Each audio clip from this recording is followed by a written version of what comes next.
Saludos mortales, amigos y hermanos en la fe. Les saluda acá su amigo en Cristo, Amós Hidalgo, y para los que no son creyentes, su amigo Amós Hidalgo Acosta. Y en esta hora vamos a hablar un poquito acerca de las historias sagradas, a la ley.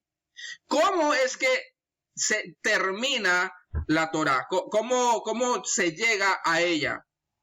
Obviamente no cae del cielo, sino que hay detrás una historia, ¿sí? Entonces, a manera de poder entender esto y trayendo una vez más como una lectura recomendada, vamos a analizar unas páginas del libro para leer el Antiguo Testamento de Charpentier, de la editorial Verbo Divino, de la página 26 a la página 28. Interesante.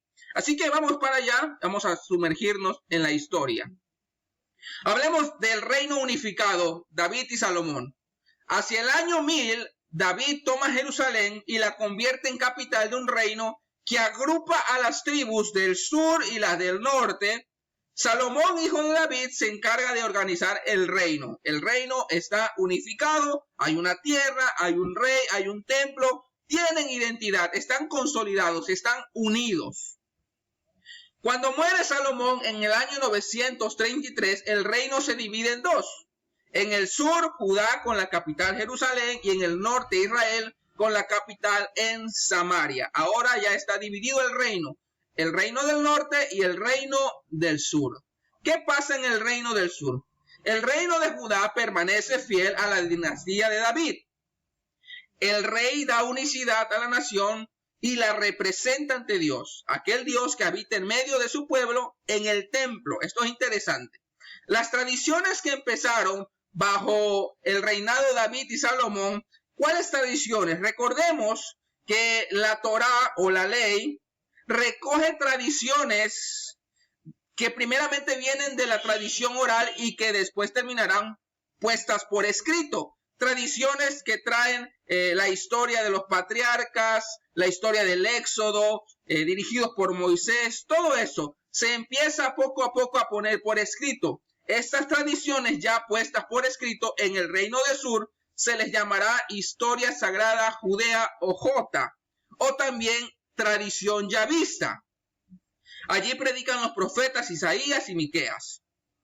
La tradición yavista, atribuido a uno o varios autores favorables a la monarquía y vinculado a la época del reino unificado de Israel y Judá en el siglo X antes de Cristo o antes de nuestra era. Estamos hablando que por lo tanto la primera tradición puesta por escrito es la historia sagrada judea o tradición yavista en el reino del sur en el siglo X. Ahora vamos al reino del norte. El reino del norte, Israel, con la capital en Samaria, rompe con la dinastía de David. Ahora, aquí en el reino del norte, el reino tiene ya la misma importancia, por lo menos religiosamente. Es más bien el profeta quien une al pueblo y mantiene su fe, amenazada por el contacto con la religión cananea que honra a los Baales. Las tradiciones que empezaron bajo el tiempo del reinado o de la monarquía David-Salomón desembocan acá en el reino del norte en una tradición puesta por escrito que será conocida como la historia sagrada del norte o bien como la tradición elogista. Allí predican los profetas Elías, Amós y Oseas.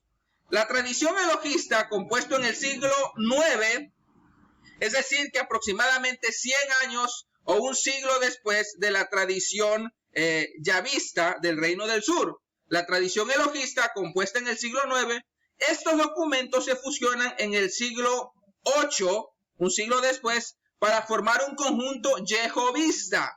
Es decir, que hay como una combinación. Interesante.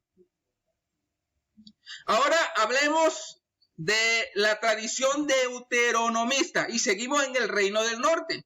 En el norte se forman algunas colecciones de leyes, interesante, recogidas luego en Judá y estas se convierten en el Deuteronomio. La tradición deuteronomista está ligado a la perspectiva judaíta de centralización del culto en Jerusalén en el siglo VII. Entonces ya tenemos la tradición de Judea, la tradición elohista del norte, la tradición de Judea o yavista del sur, después la tradición elohista del norte, y aquí en el reino del norte, la tradición deuteronomista. Ahora vamos a un poquito en la historia en el tiempo del exilio en Babilonia. En el 721, Israel es destruido por los asirios. Estamos hablando del reino del norte. En el 587, Judá es deportado a Babilonia. ¿Sí? Estamos hablando ahora del reino del sur. Durante medio siglo, el pueblo vive en el destierro. Lo ha perdido todo, su tierra, su rey, su templo. Y aquí Charpentier hace una pregunta. ¿Perderá también su fe en Dios?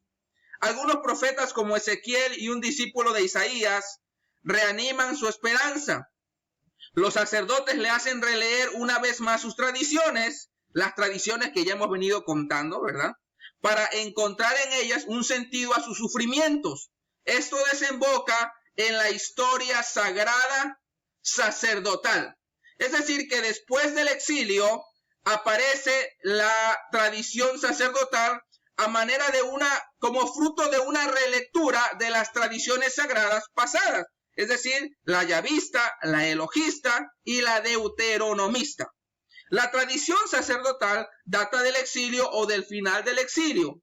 Insiste en la santidad a Yahvé y pone de relieve la necesaria mediación de los ambientes sacerdotales en la alianza que une a Yahvé con Israel. Entonces ya llegamos a la tradición sacerdotal. Después entramos históricamente al dominio de los persas. En el año 538, Ciro, rey de los persas, libera a los judíos y estos vuelven a Palestina. El pueblo repasa varias veces su historia para encontrar allí una esperanza y un sentido a su vida. Interesante, y ojo con esto, las tres historias sagradas, es decir, la yavista, la elohista, la sacerdotal y la deuteronomista, son recogidas por el sacerdote escriba Esdras para formar un solo libro, la Torá, la ley. ¡Wow! Estos documentos finalmente se fusionaron recibiendo el conjunto así constituido, algunas adiciones redaccionales antes de ser clausurado para formar canónicamente la Torá. Estamos hablando de la Torá.